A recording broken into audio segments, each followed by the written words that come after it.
Hello mga tea, nung nag-cut off na nga ang linya by 5 sa McDo dun sa SM na pinuntahan ko, dali-dali na ako sumakay ng tricycle papunta sa McDo malapit sa amin. Okay, nag-wrap ako.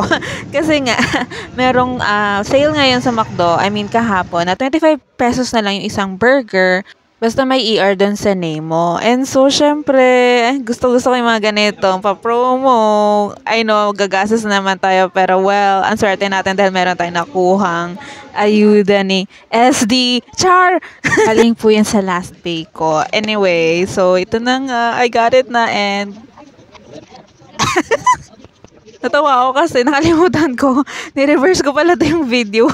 So, na-shock tayo ng slide. So, yan. Ni-reverse ko lang yung video like, wala lang for a change. So, this is me just vomiting the burger I ate. Char, hindi So, sobrang sarap syempre ng Burger McDo. For me, the pickles and the cheese made the burger really impactful. Wow! So, grabe. As in, kain lang ako ng kain. Kasi sobrang pagod ko, grabe. From SM going there, hindi naman halatang nagmadali, di ba? Shout out po pala sa mga pinagkakautangan ko. Basta yesterday po, feeling #blessed po ako. Habang po mabubuhay ako, hindi ko makakalimutan yung mga utang ko sa inyo, char!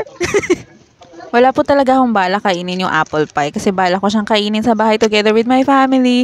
Kaso lang po, pagtanggal ko nga po sa lalagyan, wala na, nahubaran na yung pie. So, no choice, kinain ko siya. So, katulad nyo rin po ba ako pag kumakain? I mean, pag yung last bite na katulad niyan, hindi ko talaga siya tinatanggal. So, parang, paano ba yan? Yun na yun. And this is me, nagpapakita lang because busog and alone. And please don't tell me that you feel sorry for me and you want to give me some hug because I am alone. No, girl, I don't feel alone. Okay? I need some hug? Yes.